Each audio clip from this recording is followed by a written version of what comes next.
చేయాలనుకుంటున్నారో అది మీరు మీ స్టైల్లోనే చేయండి. Definitely sir.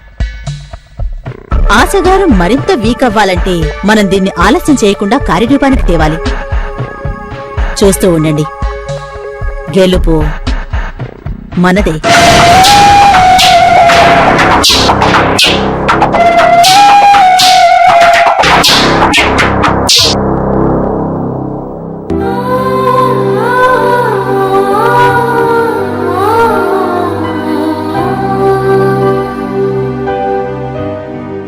ప్రియాంక, రామ్మా కూర్చో. నేనాయన ఫోన్ చేశాను. ఆయన అంటే మాధవ్ గారికి. I'm shocked.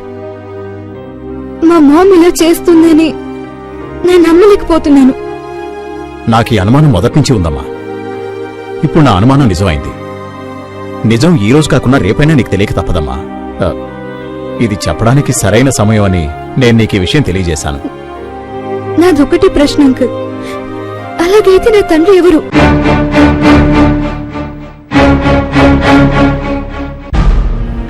మీకు తప్పకుండా తెలిసి ఉంటుంది, చెప్పండి అంకుల్ ప్లీజ్. నా తండ్రి ఒకవేళ మీలా ఉండుంటే నన్ను ఎంత బాగా చూసుకునేవారని నాకెన్నిసార్లు అనిపించిందో తెలుసా? ఈ రోజు నాకు నిజం తెలియాల్సిందే. నీకు మా మామకి ఏంటి సంబంధం? ఏం చెప్పంటావమ్మా?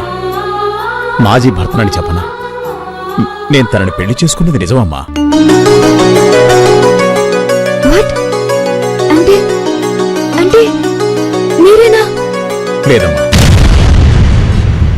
నేనది కన్ఫర్మ్ గా చెప్పలేను. ఎందుకు? నేను సుప్రియ సంసారం చేసింది ఒక్కరోజే. తర్వాత నేను మానసికంగా దెబ్బతిని పిచ్చాసుపత్రిలో చేరాను. సంవత్సరాల తరబడి నేను అక్కడే ఉన్నాను. అందుకని నిజం ఏంటన్నది సుప్రియకు మాత్రమే తెలుసు. ఒకవేళ నేను అనుకున్నది నిజమైనా కూడా సుప్రియ అది ఒప్పుకోదు.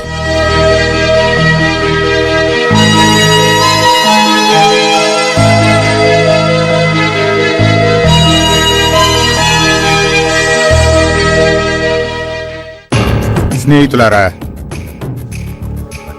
ఈ మన పార్టీ మీటింగులో కొన్ని ముఖ్యమైన విషయాల గురించి చర్చ జరగబోతోంది. వాటి వివరాలేమిటో మన పార్టీ రాష్ట్ర అధ్యక్షురాలైన షర్మిల గారు చెప్తారు. Thank you sir.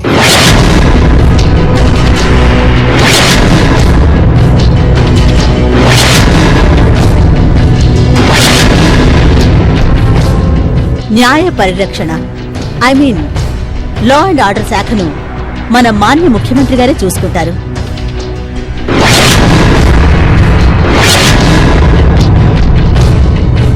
పాటిల్ గారు, ఇప్పుడు మీ మనసు కుదుటపడిందా? మంచి మాట, చాలా మంచి మాట చెప్పారు. ఈ రోజు నేను సీఎం అవడానికి మీ అందరి సహకారమే కారణం. ఆ కారణంగా ఈ రోజు మిమ్మల్ని అందరినీ ఇక్కడికి పిలిచాను. కొన్ని రహస్య విషయాలను తమతో కలిసి పంచుకోవాలని. మొదటిది, ఏసీపీ మహదేవ్ గారిని ఇక్కడి నుంచి ట్రాన్స్ఫర్ చేయించి ఆ స్థానంలో ఒక స్ట్రాంగ్ అయిన అధికారిని నియమించాలి.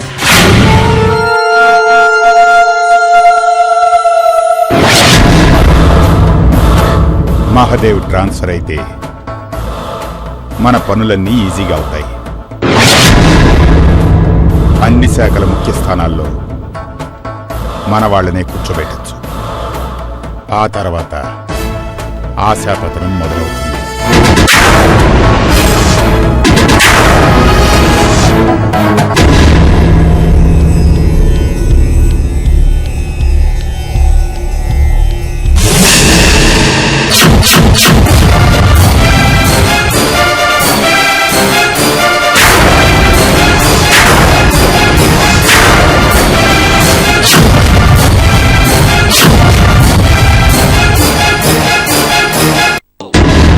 నేను ఉదయం ఇంటికి రమ్మని చెప్పాను. సానిక విషయంలో ఈ రోజు ఏదో ఒక నిర్ణయం తీసుకోవాలి. సానిక ఏం చెప్పినా ఒప్పుకుంటావా సార్? ఒప్పుకునే ప్రసక్తి కాదండి. ఉదయ్ చెడ్డవాడు కాదని నాకనిపిస్తోంది. అతను మంచివాడే కావచ్చు, కానీ సానిక కంటే చాలా పెద్దవాడు. సానికది సమస్యగా అనిపించడం లేదే. చూడు, తనింకా చాలా చిన్నపిల్ల. ఇవన్నీ అర్థం చేసుకునేంత తెలివితేటలు లేవు తనకి. అలానే నాకనిపించట్లేదు. సానిక కొన్ని విషయాల్లో చాలా మెచ్యూర్డ్ గా ప్రవర్తిస్తుంది.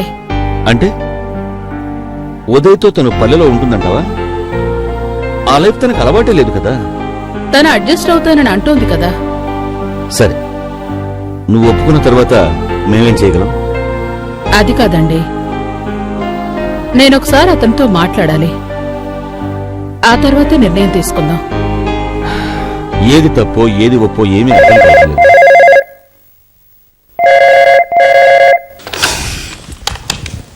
హలో, నేనే మాట్లాడుతున్నాను. అవునా?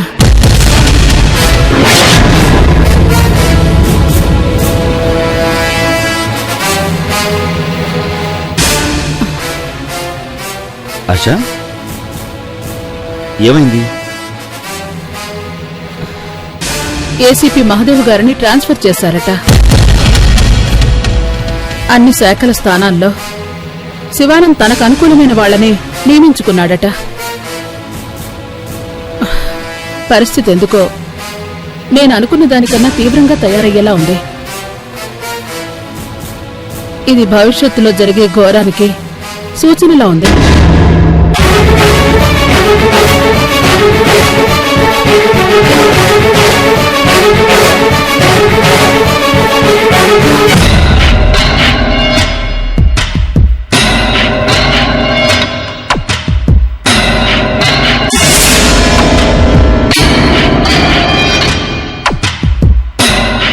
Mister Mahadev, you are a senior police officer. Party అధ్యక్షుల ఛాంబర్ కి ఎలా రావాలో తెలీదా మీకు? మేడం, నా ప్రశ్నకు సమాధానం ఇవ్వండి. నన్ను ఎందుకు ట్రాన్స్ఫర్ చేశారు? ఇన్నాళ్ళు ఈ డిపార్ట్మెంట్లో ఎంతో కష్టపడ్డాను, ఒక్క రిమార్క్ కూడా లేదు. అయినా ఎందుకు ఈ శిక్ష? అది నాకేం తెలుసు? వెళ్ళి మీ సీనియర్ ఆఫీసర్ని అడగండి. నాకు తెలుసు మేడం, మీరే నన్ను ట్రాన్స్ఫర్ చేయమని చెప్పారు. అలా చెప్పడానికి నేనెవరు? సీఎం గారే ఆర్డర్ వేశారు. ఓహో, అలాగైతే నా వల్ల జరిగిన తప్పేంటో చెప్పండి మేడం. లంచం తీసుకున్నానా? అధికారాన్ని దుర్వినియోగం చేశానా? లేదు కదా. ప్రామాణికంగా కర్తవ్యం నిర్వర్తించాను, రక్షణ వ్యవస్థను కాపాడాను, అందుకోసం నా జీవితాన్ని ముడుపుగా కట్టాను.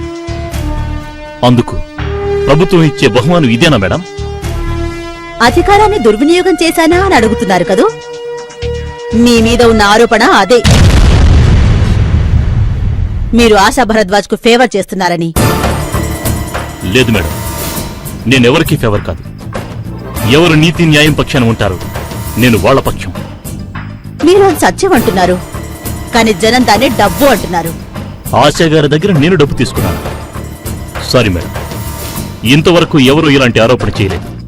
ఇప్పుడు అంతే. ఎవరైనా నా ముందు నిలబడి ఈ మాట అంటే వాళ్ల నాలుక కత్తిరించాం. మిస్టర్ మహదేవ్, మాటలు జాగ్రత్తగా రానివ్వండి. హద్దు మీరితే సస్పెండ్ ఆర్డర్ మీ చేతిలో ఉంటుంది.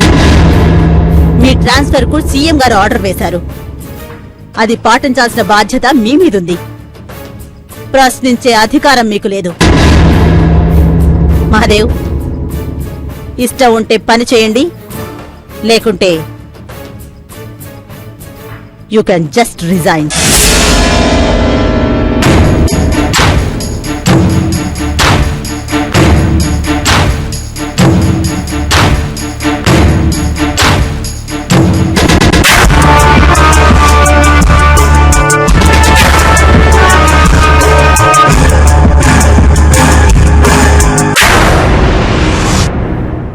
నేను సానిక ఈ విషయం గురించి మాట్లాడుకున్నాం. మీరందరూ ఒప్పుకుంటే ఈ పెళ్లి జరుగుతుంది. ఒకవేళ మేము ఈ పెళ్లికి ఇప్పుడు ఒప్పుకోకపోతే ఏం చేస్తావు? ఇలాంటి షాకులను ఆమెకు అప్పుడప్పుడు ఇస్తూనే ఉండాలి. నేను దాని గురించి ఆలోచిస్తున్నాను sir. Just give me 2 days time. అలా అయితే నా తండ్రి ఎవరు? వెయిట్ చెయ్యి. ముందు మీ మామ మాట వినడం వదిలి తప్పకుండా మీ నాన్న దొరుకుతారు